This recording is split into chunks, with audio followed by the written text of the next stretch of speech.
সপ্তম শ্রেণীর শিক্ষার্থীরা সবাইকে স্বাগতম জানিয়ে আজকে আমরা আমাদের ক্লাসটি শুরু করছি।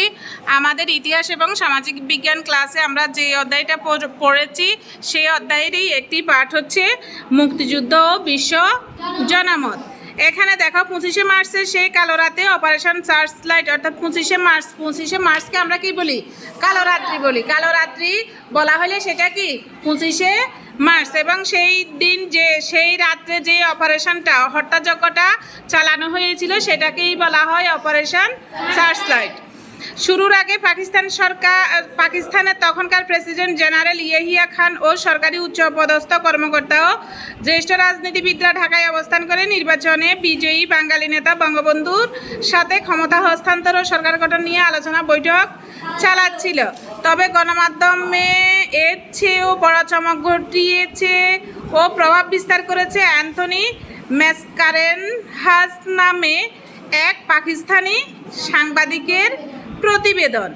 অপারেশন সার্চ লাইটের নেতিবাচক ধারণা মুছতে পূর্ব পাকিস্তানের জীবনযাত্রা স্বাভাবিক চলছে তা প্রমাণ করার জন্য গভর্নর টিক্কা খান একদল পাকিস্তানি সাংবাদিককে এপ্রিল মাসে ঢাকায় আসার আমন্ত্রণ জানায়। অর্থাৎ 25শে মার্চের যে ভয়াল কালো রাত্রি সেটাকে কি স্বাভাবিকভাবে চালিয়ে দেওয়ার জন্য বলা হচ্ছে যে সাংবাদিকদেরকে এপ্রিল মাসে আমন্ত্রণ জানানো হয়েছে যে আপনারা এসে কথোপকথন ওদের থেকে জিজ্ঞাসা করে জানতে পারেন। আসলে ওইখানে কিছুই হয়নি, অর্থাৎ ধাপ্পাচাপা দেওয়ার জন্য আমন্ত্রণ জানানো।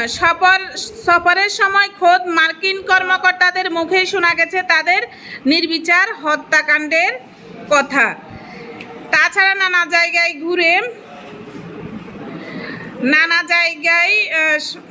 ঘুরে ম্যাসকারেনহাস আসল ঘটনা বুঝতে পেরেছিলেন। অন্যরা করাচি ফিরে পাকিস্তান সরকারের ইচ্ছে অনুযায়ী বানোয়াট খবর ছাপলেও ম্যাসকারেনহাস তা পারেননি। তার বিবেক এমন কাজে সায় দেয়নি। তিনি প্রথমে অসুস্থতার কথা বলে খবর লেখা থেকে বিরত হন। অর্থাৎ কি, যখন একদল সাংবাদিক পাঠানো হয়েছিল তখন তারা খবর নিয়ে গিয়েছিল, এবং তাদের মধ্যে একজন সাংবাদিক নাম হচ্ছে ম্যাসকারেনহাস। তিনি যখন খবরগুলো নিয়েছিলেন, আসলে যেই ভয়াল কালো রাত্রি হত্যাযজ্ঞ গণহত্যা চালিয়েছিল সেটা তিনি মানুষের কথাবার্তা থেকে বা তিনি সেটা বুঝতে পেরেছেন এই ধরনের ঘটনা যে ঘটেছে। কিন্তু তখন কি তার প্রাণের ভয়ের কারণে তখন তিনি বলেছেন যে তিনি অসুস্থ, তিনি এই খবর প্রকাশ করতে বা লিখা থেকে বিরত থাকবেন। এবং তারপরে তার বোনের অসুস্থতার কথা বলে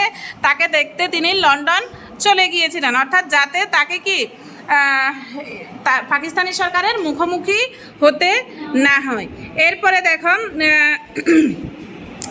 বোনের অসুখের কথা বলে তাকে দেখতে লন্ডন চলে যান, এবং সেখানে লন্ডনের প্রভাবশালী পত্রিকা সানডে টাইমস এবং লন্ডনের প্রভাবশালী একটা পত্রিকার নাম হচ্ছে সানডে টাইমস। আমাদের দেশে পত্রিকাগুলোর নাম জানো? আমাদের দেশে কি কি পত্রিকা আছে বলো তো? প্রথম আলো, আর কি? যুগান্তর, সমকাল, জনকণ্ঠ। ইংরেজি 2-1টা পত্রিকার নাম বলতে পারবে? The daily star. আচ্ছা, এগুলো জানার দরকার আছে। তো সেখানে কি লন্ডনের একটা প্রভাবশালী পত্রিকার নাম হচ্ছে কি সানডে টাইমস। তখন সানডে টাইমসের সম্পাদক হ্যারল্ড ইভান্সের সাথে দেখা করে সব কথা খুলে বলেন। কে খুলে বলেছেন? তিনি কোন দেশের সাংবাদিক ছিলেন? পাকিস্তানের একজন সাংবাদিক ম্যাসকারেনহাস, তার নাম হচ্ছে ম্যাসকারেনহাস। তিনি কার সাথে দেখা করেছিলেন? লন্ডনের প্রভাবশালী পত্রিকা ডেইলি সানডে টাইমসের সম্পাদক হ্যারল্ড ইভান্সের সাথে তিনি দেখা করে সব কথা খুলে বলেন। এই ভদ্রলোক ঘটনার কথা শুনেছিলেন বলে ম্যাসকারেনহাসকে আস্থায় নেন। খবরটি ছাপানো হলে তার ও তার পরিবারের বিপদ হবে বলে তিনি একটু সময় নেন। দেশে ফিরে ম্যাসকারেনহাস পরিবারকে লন্ডনে পাঠিয়ে দেন, কিন্তু তখন পাকিস্তানের নাগরিক, বছরে একবারের বেশি বিদেশ সফরে নিষেধাজ্ঞা থাকায় তিনি পেশোয়ারে এসে পায়ে হেঁটে দুর্গম সীমান্ত পার করে আফগানিস্তানে পৌঁছান, এবং সেই আফগানিস্তান থেকে তিনি সেখান থেকে প্লেনে করে তিনি আবার লন্ডনে আসেন। অর্থাৎ তখন পাকিস্তানের যে এক লোক বছরে একবারের বেশি বিদেশ ভ্রমণ করতে পারবে না, যার কারণে তিনি তখন পাকিস্তান থেকে সরাসরি যেতে পারেননি। এরপর প্রকাশিত হয় তার ৯,০০০ শব্দের বিস্ফোরক খবর, অর্থাৎ তিনি যেই খবরটা লিখেছিলেন সেটা হচ্ছে ৯,০০০ শব্দের এবং শিরোনাম ছিল এক শব্দে, সেটা হচ্ছে গণহত্যা। এবং সব কিছু পত্রিকায় যখন খবর ছাপা হয় তখন একটা শিরোনাম দেওয়া থাকে না? তোমাদেরকে যখন যেমন আমরা এই পাঠটা পড়তেছি, এই পাঠের শিরোনাম কি? মুক্তিযুদ্ধ বিশ্ব জনমত। এই আসলে কি, যখন কোনো খবর ছাপানো হয় সব কিছুরই একটা শিরোনাম থাকে, তখন তার শিরোনাম দেওয়া হয় কি? গণহত্যা। সম্পাদক ইভান্স লেখেন ছোট্ট নিবন্ধ, হত্যাযজ্ঞ বন্ধ করো, হত্যাযজ্ঞ বন্ধ করো। ম্যাস কারেনহাসের এই প্রতিবেদন বিশ্বের প্রভাবশালী নেতৃবৃন্দ ও জনগণকে দারুণভাবে প্রভাবিত করে। এইটি যেন মুক্তিযুদ্ধের গতিপথ ঠিক করে দেয়। এভাবে আরও কয়েকজন সাংবাদিক ভেতরের খবর বাইরে পাঠাতে সক্ষম হন। দেশের ভেতর থেকে বাংলাদেশের সাংবাদিকরা বিদেশে খবর পাঠিয়ে গেছেন পুরো 9 মাস। এদের মধ্যে শহীদ নিজামুদ্দিন আহমেদ, সৈয়দ নাজমুল হক বিদেশি গণমাধ্যমে কাজ করতেন। এই যে দুজন সাংবাদিকের নাম বলছি, তারা কোন দেশের সাংবাদিক? তারা বাংলাদেশের সাংবাদিক, তারা বিদেশি গণমাধ্যমগুলোতে কাজ করতেন। তারা দুজন এবং আরও অনেকেই 14ই ডিসেম্বর বুদ্ধিজীবী হিসাবে আলবদরদের হাতে শহীদ হন। যে আমরা আরেকটা পাঠে আমরা পড়েছি আমাদের মুক্তিযুদ্ধের বিপক্ষে কারা ছিল, সেখানে আলবদর আল শামস আমরা পড়েছি না? তাদেরই একটি সংগঠন হচ্ছে আলবদর, তাদের হাতে 14ই ডিসেম্বর তারা শহীদ হন।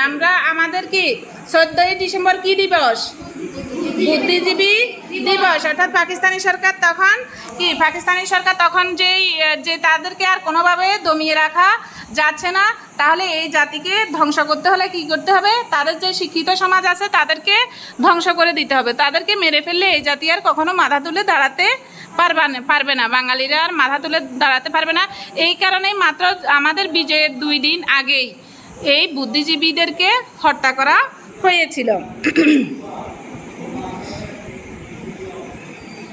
তবে দেশি বিদেশি সাংবাদিকদের পাঠানো ছবি ও খবর বিশ্ববিবেককে নাড়া দিয়েছিল। ফলে প্রথম থেকে সারা বিশ্বের সাধারণ মানুষের সমর্থন আমাদের পক্ষেই তৈরি হতে থাকে। দেখা গেল খোদ যুক্তরাষ্ট্র ও যুক্তরাজ্যের জনপ্রতিনিধিরাও দলে দলে শরণার্থী শিবির পরিদর্শনে আসছেন এবং বাংলাদেশের মানুষের দুঃখ কষ্টের সমব্যথী হচ্ছেন ও অনেকেই আমাদের মুক্তি সংগ্রামের সাথে একাত্মতা প্রকাশ করেন। তাদের মধ্যে মার্কিন সিনেটর এডওয়ার্ড কেনেডি, স্যাক্সবি গালাব এবং ব্রিটিশ এমপি জন স্টোনহাউসের নাম বিশেষভাবে উল্লেখ করতে হয়। এরপরের পেজে দেখো, এইদিকে ফ্রান্সের সাবেক সংস্কৃতিকর্মী বিশিষ্ট লেখক আন্দ্রে মালরো বাংলাদেশের মুক্তিযুদ্ধে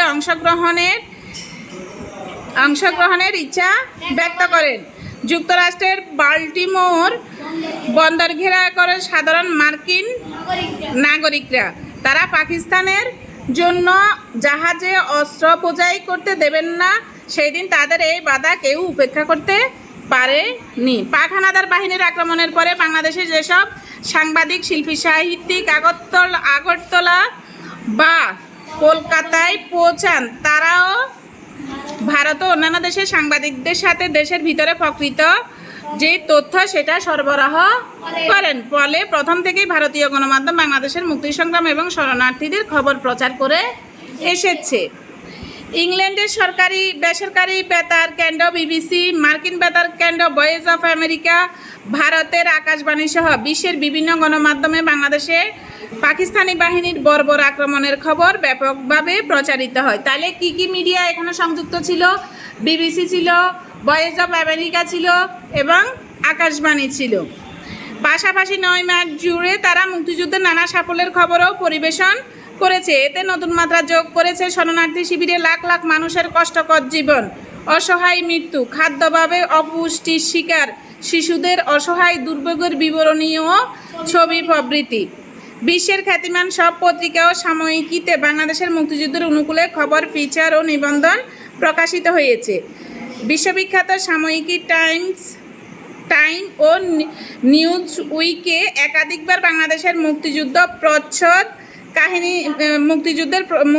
প্রচ্ছদ কাহিনী ছাপা হয়েছিল। একবার প্রচ্ছদে ছাপা হয়েছিল বঙ্গবন্ধুর প্রতিকৃতি।